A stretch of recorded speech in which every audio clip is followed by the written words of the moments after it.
మచిలీపట్నంలో బార్ ఏర్పాటుపై అపోహలుపై స్పష్టం చేసిన నిర్వాహకులు. కృష్ణా జిల్లా మచిలీపట్నం జిల్లా పరిషత్ సమీపంలో ఏర్పాటు చేసిన బార్పై కొందరు అవగాహన లేకుండా అపోహలు సృష్టిస్తూ ప్రజలను భయపెడుతున్నారని బార్ నిర్వాహకులు తెలిపారు. ప్రభుత్వ నిబంధనలు, అనుమతులు పూర్తి చేసి చట్టబద్ధంగానే బార్ను ప్రారంభించామని వారు స్పష్టం చేశారు. ప్రభుత్వ మార్గదర్శకాలకు అనుగుణంగా దూర ప్రమాణాలను పాటించామని నిర్వాహకులు పేర్కొన్నారు. చర్చ్కు సుమారు 130 మీటర్లు, మసీదుకు సుమారు 300 మీటర్లు, పాఠశాలకు సుమారు 170 మీటర్లు దూరంలో బార్ ఉన్నట్లు తెలిపారు. ఎక్సైజ్ శాఖ మరియు సంబంధిత అధికారుల అనుమతులతోనే ఈ బార్ను ప్రారంభించామని, నిబంధనల ఉల్లంఘన ఎలాంటి దాఖలాలు లేవని పేర్కొన్నారు. కొందరు వ్యక్తిగత ప్రయోజనాల కోసం లేదా అవగాహన లోపంతో అసత్య ప్రచారం చేస్తూ ప్రజల్లో అనవసర భయాందోళనలు కలిగిస్తున్నారని ఆరోపించారు.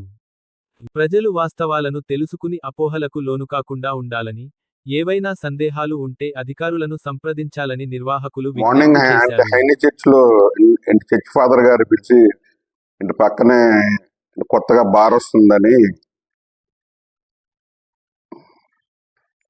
అబ్జెక్షన్ చెప్పారని మాకు ఏంటి మా నోటీస్కి వచ్చింది. దాని మీద వివరణ ఇస్తాకి మిమ్మల్ని అందరినీ కూడా పిలవడం జరిగింది. ఈ బందర్లో ఎవరిని కొత్తగా వ్యాపారం పెట్టుకుంటాకి వచ్చి కొత్త ప్లేసులు ఇప్పుడు పాడుకున్న వారు మంచి ప్లేస్ కోసం చూసుకుంటారు. మరి అంటే పర్టికులర్ గా లక్ష్మీ ట్యాక్స్ సెంటర్లో ఎవరిని వ్యాపారం చేయనివ్వరు, ఎవరిని రానివ్వరు. వస్తే ఈ రకమైన కంప్లైంట్స్ అంటే మా వ్యాపారంలో ఉన్న సోదరులే, ఇంటి బయట వాళ్ళకి కాదు, అసలు బయట వాళ్ళకి ఏమి సంబంధం లేదు, అందరినీ రెచ్చగొట్టి అక్కడ అది ఫుల్లీ కమర్షియల్ ఏరియా. చర్చికి 135 మీటర్లు ఉంది, మనం 100 మీటర్లు ఉంటే చాలు. అలాగే స్కూల్కి 170 మీటర్లు ఉంది, వెనకాల మసీదు ఉంది 300 మీటర్లు ఉంది. ఈ మూడింటి మీద పిటిషన్ పెట్టారు.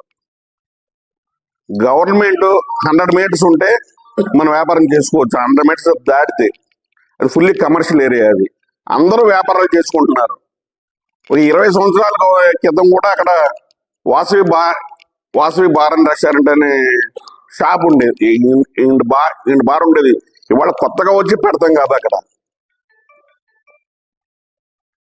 ఈ చర్చ్ ఫాదర్ గారికి ఏం సంబంధం లేదు, ఆ సిరి విఘ్నేశానికి ఏం సంబంధం లేదు.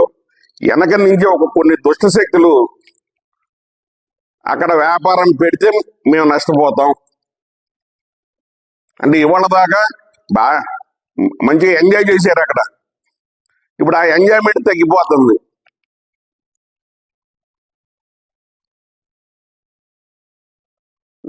దీని మీద వివరణ వస్తాయి, మేము అందరినీ కూడా పిలిచింది. చెప్పిన అబ్జెక్షన్ పెట్టిన ప్రకారం వేరే